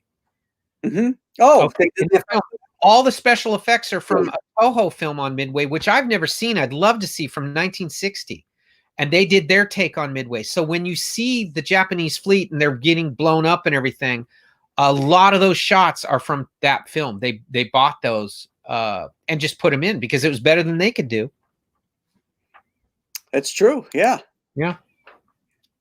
Steve. Oh yeah. Yeah, they do. They have two of the game pieces in there are Chicken Wilbur in the Horrified game. So you would love this, Kelly. You got to get. I do. It sounds great. It's awesome. Is it new game or is it an old game? It's relatively new. Oh, okay, good. So I can get it. Last few years, Okay. I think we got it at Target, maybe. Okay. My wife So it's available. It's a lot of fun. Yeah, it is. Those are good. Yeah. And anything with Chicken Wilbur, I'm in on. Well, I always sit down and I put that on, and Ghost Breakers with Bob Hope, and then the next night I'll do, I go from the black and whites, then I'll go and watch, Young Frankenstein. Right. Love It, First Bite, Comedy of Terrors. I like all my comedies at the same time. And boy, they're just better and better. I love. In fact, some years ago I did a Batman book, Gotham After Midnight, and the editor insisted that it had Dr. Lejos in it, and it had Chicken Wilbur in it, and he wanted him in the back. He wasn't going to say. It's just for the people who knew, they'd know. Yeah. Chicken Wilbur were regular characters in Detective Comics when Chuck and I were doing it. Yes, they were, and they were constantly showing up, and they always lose their job, and they'd have a different job. And then when we finally got to do Bane Conquest a few years back, I said to Chuck, we were like halfway through the thing. I said, wait a minute, we got to get Chicken Wilbur in here. And we threw Chicken Wilbur in there too. No, because we lived in the good days, man, when comics were fun. When you had fun reading them. Right.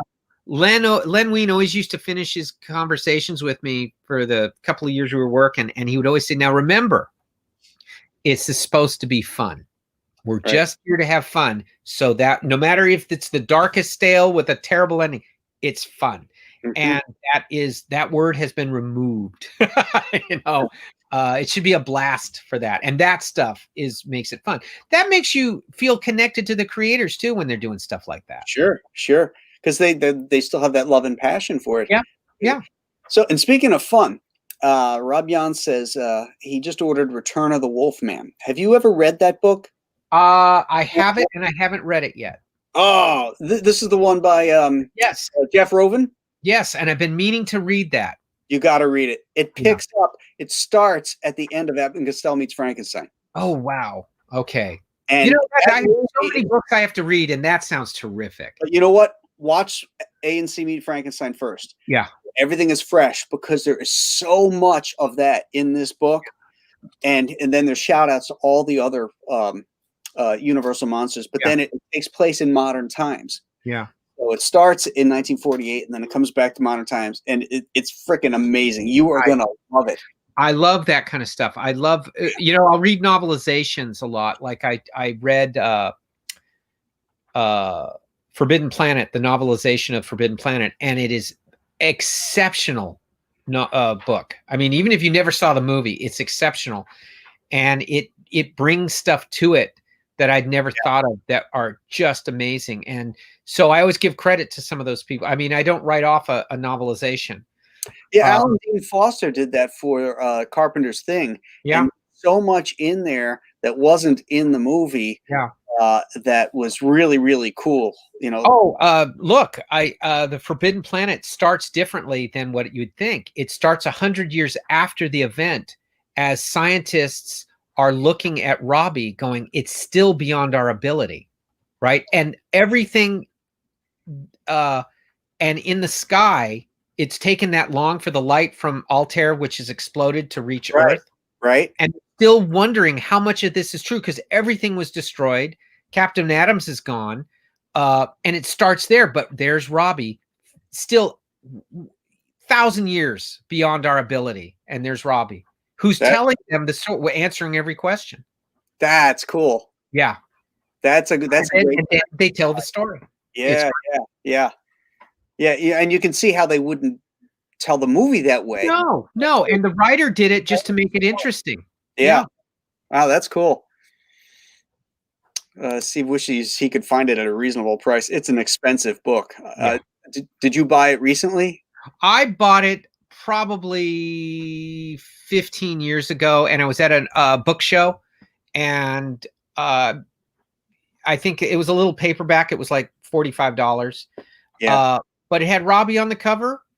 No, I'm talking about the Return of the Wolfman. Oh, geez, I bought that when it came out. Oh, okay.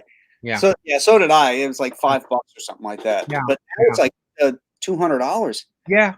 Oh, yeah. Well, all the good stuff is. I mean, I remember buying the first edition of Who Goes There from Shasta Books because I had to have it. It had. I just had to have that, and and I have like with Lovecraft, I have the first Weird Tales presentations of his stories, as well as the hardcover stuff. But Astounding Tales or Astounding Stories. I mean, right. Just because you want to kind of feel it like an old FF or an old, the reaction. I would go down and buy a couple of the issues that came later to see what the fan reaction was. Read the letters page. I miss letters pages. Yeah, so I know. Considered criticism is better than an off the cuff one. Yeah, and there's something about people taking the time to write it and mail it. As opposed to. Did you ever have a letter printed in a comic? Not in a comic, but I got one printed in the last issue of Tim Lucas's Video Watchdog. Okay. And that was a big deal for me to actually have a letter printed in a book. No, I'd written a lot, but none of them made it. But they were all juvenile and silly, I had a letter printed in Superman. Wow. Yeah. Wow. It's like early 1980s or something like that. I forget what number it was. It was when Ross Andrew was doing the covers and Kurt was still drawing it and everything. And I had written them and told them the story about when I was a student in Germany and stuff. And I had taken these Superman comics with me, and it made me feel at home, just the GIs, which had the Superman in their backpacks and stuff like that. And they printed that letter in the comic. It's pretty cool. It is cool. That is cool. Well, that's, look, one of the good things is so much stuff is created and is gone. And we're lucky in that we did Batman, because 100 years from now, they'll still be what you did and what I did will still exist. Everything else is eroded. Doesn't matter how popular someone is or not you don't know. I mean, no one liked Lovecraft, and now we all know him. So you don't know. But one thing that secured us, Graham, was Batman's such an enormous thing that, 100, 200 years from now, there'll still be something to do with it. It will be a marker of the time, like Dickens is. Sure. It will be something about who we were culturally in America, and we'll get to be there still. That's it's our we live forever. Yeah, it's our tombstone. Immortality. Yeah, we are. We didn't have to be bitten. Yeah. Yeah, I'm starting to feel better, actually. Yeah, you're starting to feel a little better. Yeah. So the shirt, I'm keeping the shirt. Damn. Email me in the morning. Let's see if I don't answer the shirt. Just see how you get through the night, sir. It's true. Yeah. Bad things happen at night. Yeah, that. They do. They do. No, those were good. That was good stuff. And one of the best parts of our jobs is you can leave these silly movies on while you're working, Oh, absolutely. People always say to me, well, how can you do that? I go, well, how can you listen to like Abbey Road over and over, or some record you like? It's the same thing to me. It's a record I really like. I don't get tired of it, watching or listening to it. And particularly the older films, because they had a very evocative soundtracks and a lot of dialogue. Yeah. So, and once you've seen it a dozen times, you know what's happening. Your mind is filling in the imagery. Whereas, like, if I'm watching a new movie, there's a lot of silence. Yeah. And when things get silent, I'm like this, Yeah, me too. I gotta see. Yeah. Those are very distracting. No, and I warped my kids in the right way, because I had my kids grow up watching these things, not protective and keeping them away, and they never will see, and none of that stuff. I said, we're going to watch John Carpenter's The Thing.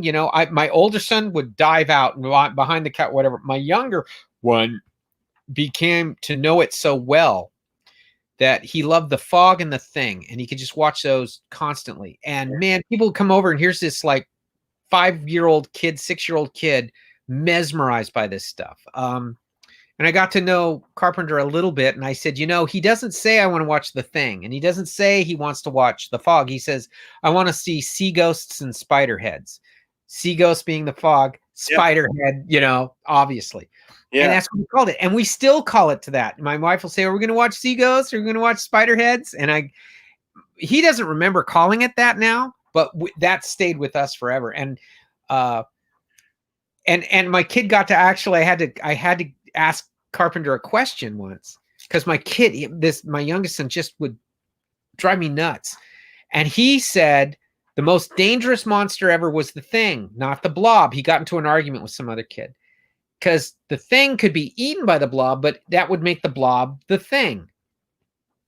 Would that work? Or how, so finally I got the thing and asked Carpenter, and Carpenter comes back a few days later and says, well, clearly the Thing. Because if, that same logic, right? And whereas the Blob's really dangerous, the Thing, though, he can be anything. It might have been a blob once. He might turn into a blob. You don't know. And that's the power of this stuff. Where they drop the blob? The Arctic. The Arctic. So there you go. Don't you love that they actually listened to a small town sheriff on, the Pentagon took his advice and did that. Not like we're going to look at this, we're going to examine. Yeah, we'll listen to, Sheriff Bohunk and drop it off. Barney Miller. I accepted that logic until I got to be adult, and I go, hey, wait a minute here, just a second. They might be interested in that in the bioweapons area. Yeah. Yeah, that's the funny thing about, like, especially those 50s films, is that your main cast does everything. They're in every meeting. They're in Washington. They're at the Pentagon. They're firing bazookas. They're doing everything. One of the most egregious is 20 million miles to Earth. Well, I always used to love Invaders from Mars, because I knew it was a dream. They didn't have to say it was a dream. You knew it was a dream, not because of the fantastical elements. It's that everyone believed the little boy from the first time he'd say anything. And that has to have been a dream. He'd tell the astronomer, they believed him. He tells the general, they believe him. Everyone bought his story. So I always thought, yeah, that's how you know it's a dream, because they're not going to listen to a 10-year-old, 11-year-old boy that a flying saucer sunk down into the dunes over there. They're going to go, you're nuts. Well, the police precinct itself was like this expressionist looking weird. I loved it. William Menzies, whoever did the designs for Son of Frankenstein. You never forget that stuff, you know. The monster in Atomic Submarine, that tentacle thing with one eye, and then they shoot him in the eye, and then he grows a new eye back, and his flying saucer's alive. Wonderful stuff. When it gets that guy in the middle, cuts him, he's trying to get through that door with the sliding door, and it catches that guy. Oof. That's the one with Dick Ferran, right? Dick Ferran, and it also has Brett Halsey, Arthur Franz. Oh, Arthur Franz, a veteran of these movies is Arthur Franz. But man, it again, by that same little group that did Fiend Without Faces, First Man into Space, stuff that they would go, yeah, we'll run this at 1 a.m, and nightmare fuel. Yeah, exactly. Yeah, I used to stay up at night to watch those things, or like if there was nothing happening at the bars and clubs when I was out with my pals, I'd say, I'm going home. You know, I'd go home and I'd throw, because I knew something was on, and I'd just sit there in bed and watch these old black and white movies, They're magic, and they still are. They still work a magic, and I mean, I can remember Monster of Pedras Blancas. As bad as Creature from the Black Lagoon scared me. That dude walking out of the meat shop with the butcher's head or whatever. Wow. Yeah. Wow.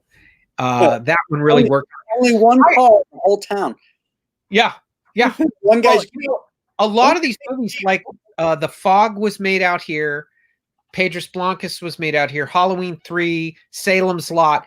And my wife and I would take trips going to these little, like Ferndale and all these little towns. Point Reyes, where they did The Fog, is still there. I mean, the town where the fog is, it's still there. Now, have you gone to the lighthouse? Oh, you can only do that one time. You might okay. To get down to the lighthouse is there's a sign at the beginning, because there's these stairs that go down there, and you realize there's no way she worked there. Right. And they say what you're gonna do when you go down there. Because Point Reyes, it goes way out. It's like the prow of a ship. So when you're out there, you're way out there. It's not like you're on the coast. You drive and drive and drive to get as you're going out this peninsula. And they tell you on the sign when you're there, this is going to be the same as climbing 33 stories building, the stairs. Yeah. So when you go, steps, right? Oh my God. By the time you get to the bottom, your legs are shaking. Just coming down the stairs, you're shaking. Sure. And so we went there. I took my kids, my wife, we went because we loved that movie. And it's the lighthouse. I have pictures of it. And when you enter the house, it's our little trip there. And then you stare up that flight of stairs, having to go back up, man.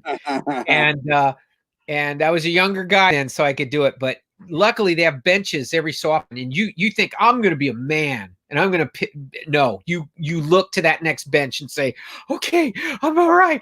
But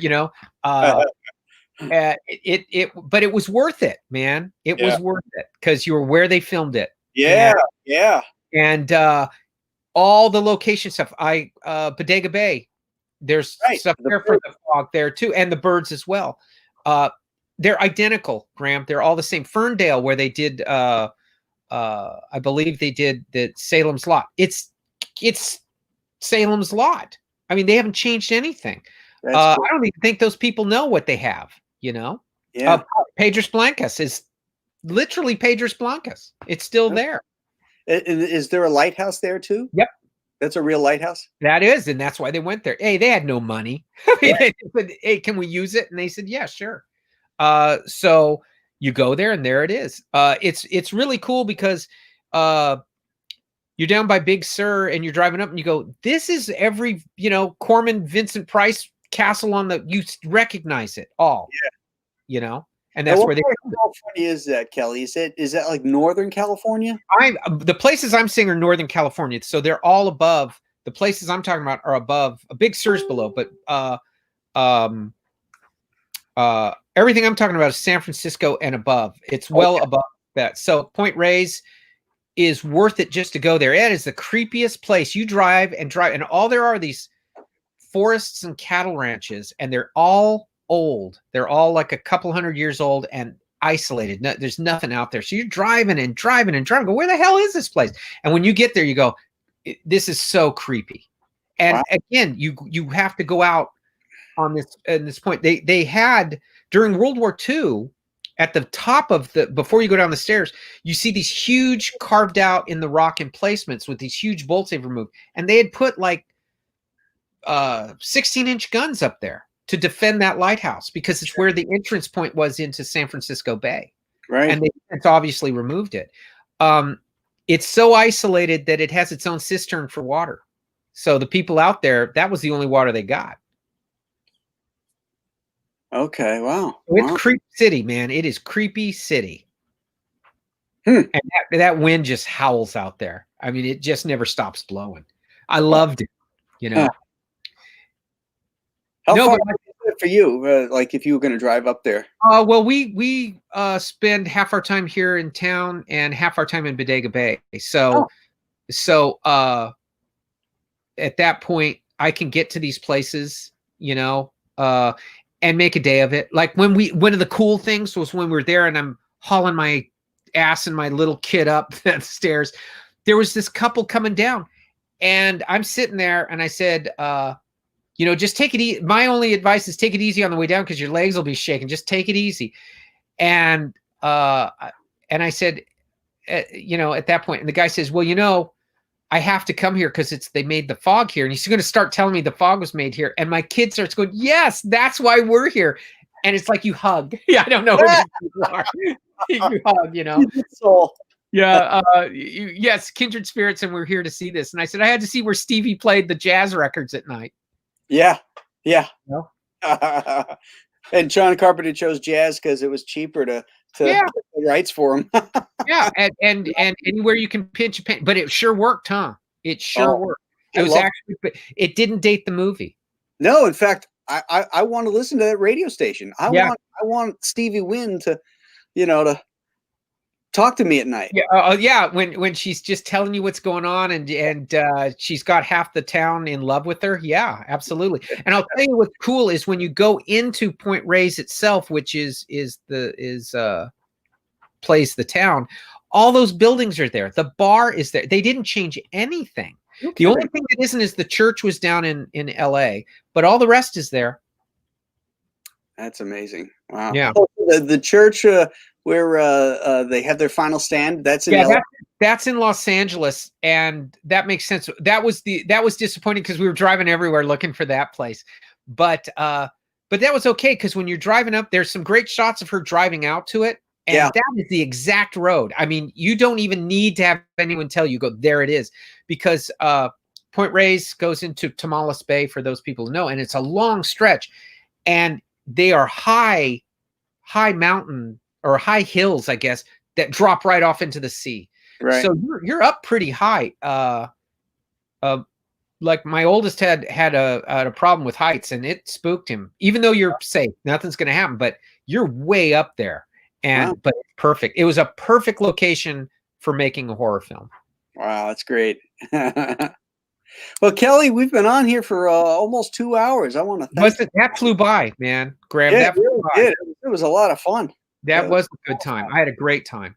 I thank you. What it is, I always felt that we fell into the category of fans who got to draw comics. Pretty much.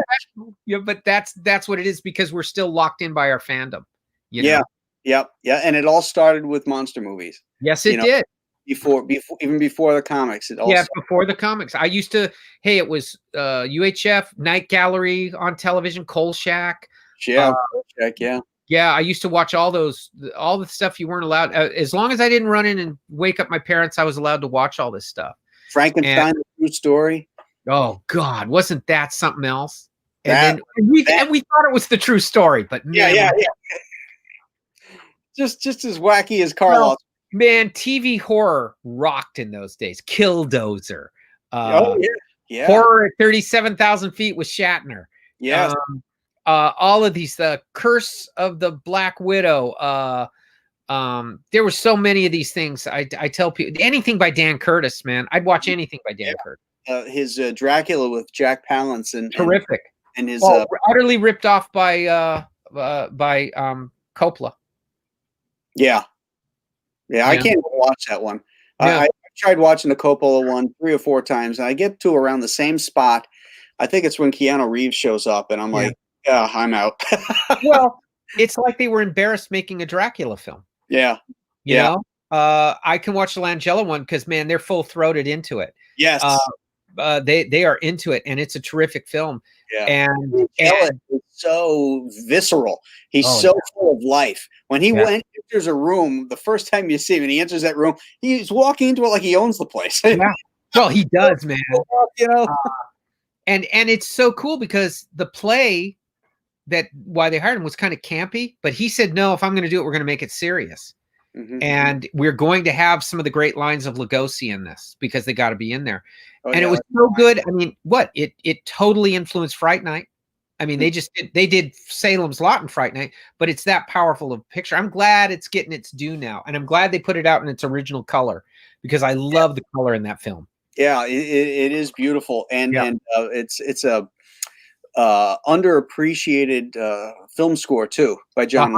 One of his best. If you want to, he had a great period from like Superman through Raiders where they were just perfect scores. Yeah. And and Donald Pleasance steals every single scene. I mean, he's sitting there with Laurence Olivier and you just watch him. You watch Donald Pleasance. I love that man. That's because that's what he would do. He was eating the whole damn time. I love it. He made his mouth.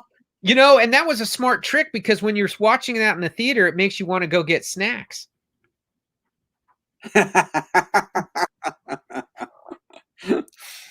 Oh man, he was great.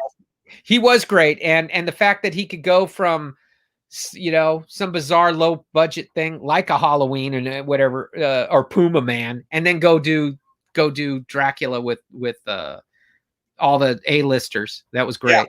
Yeah. He was one of those guys. Will Penny loved him in that. Yeah.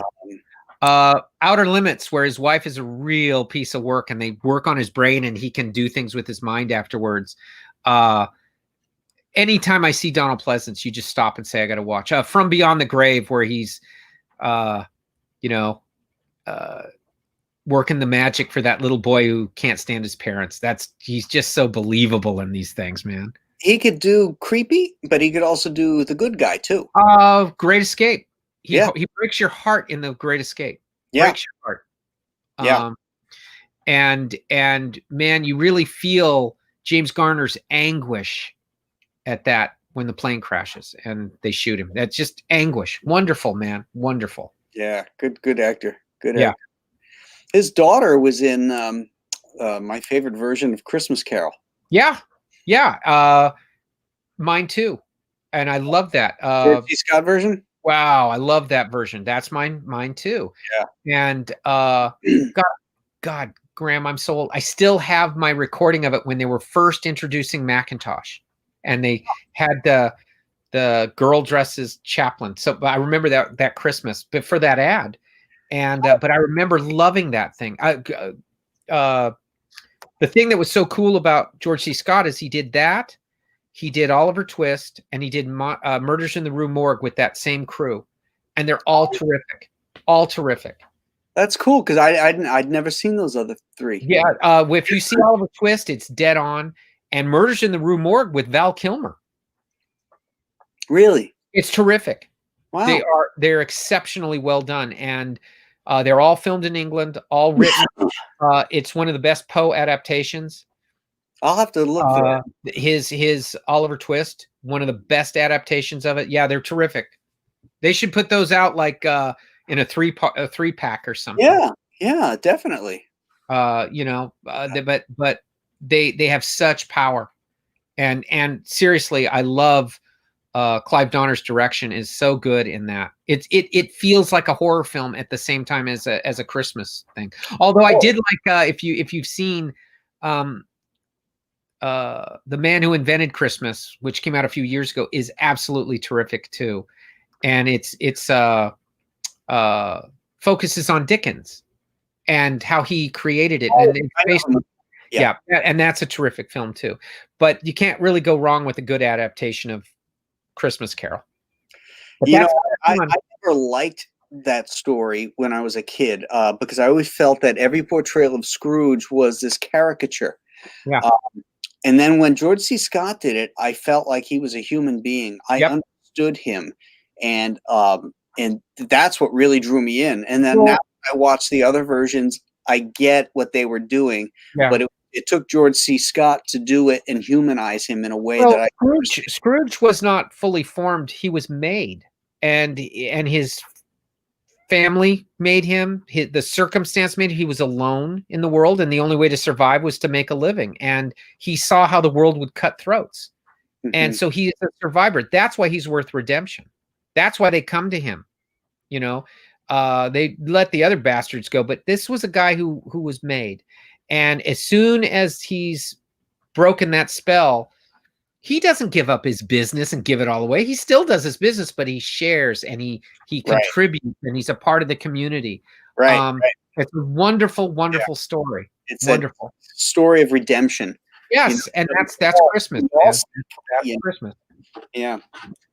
Well, it had so many good horror film people in it too. That's why we love it as well. A lot of the people in that were in a ton of horror films, so I dig that. Yeah. No, that was great stuff. It's funny how those things all go together too, huh? Yeah. Well, I'm gonna say goodnight to everybody now. Right. I got a 8 o'clock show to do tomorrow morning, and you will like this one because I'm heading into the finish line. So the next few movies is we're going to start with Ghostbreakers, then Abbott and Costello meets Frankenstein, then The Crawling Eye, also known as the Trollenberg Terror, and then the one I've waited for all year to watch again, The Thing from Another World. So we got I saved the best ones for last. Didn't you always love in Carpenter's Halloween? He kept playing that and Forbidden Planet because the soundtracks really worked in a scary movie, and it makes you want to go watch. I always watch those. Like at Halloween, I watch those Halloween, and then I watch Forbidden Planet, and then I always end with The Thing. I saw Halloween before I saw The Thing from Another World. So my first exposure to it was in the TV in Halloween. Yeah. And that opening, the Winchester Pictures is dun, da, da, da, all this jaunty stuff, and then you get that Dmitry Tiomkin, and then the burn through of the thing is like, oh my God. I remember my dad telling me, and I was a kid, and he said, "We're ordering pizza, and we're going to watch this movie. You're going to love it." And that movie scared me so bad because the characters were saying they're scared. Or you're acting like a frightened child. You're right. I'm frightened. Or when you saw it was a polar bear, did it scare you? Not when I saw it was just a polar bear. I mean, that, there's so many great lines in that. I just thought, what if we read our minds? He's going to be pretty mad when he gets to me. Wonderful. And the fact that once you get to know a little history of Hawks, he was doing the pilots he flew with during World War II when he was filming stuff. Mm-hmm. So he knew their banter. He knew that they would give the captain, the guy in charge, I never saw that in a war picture before. They all listened to the captain. They all listened to the boss, and they never broke in. They all, yes, sir. Here they're razzing him pretty good. They mess with him all the time. The guy who's coming up with all the solutions is the lowest man on the totem pole. That is so what Hawks encountered, and he brilliantly put that into the picture. You get a snapshot of World War II guys. Yep. On top of it being a scary picture. Absolutely. So, well, Kelley, I can't thank you enough for coming on tonight. Thank you very much. It was a blast, Graham. It always is. It's always good to talk to you. It's always good to see you. So this was absolutely terrific. Yeah, it was a great time. I want to thank everybody for coming in. We saw a lot of new faces today, and I hope you enjoyed it. And we'll see you tomorrow morning at our same bat time of 8 a.m. So thanks again, and we'll see you next time. Bye-bye.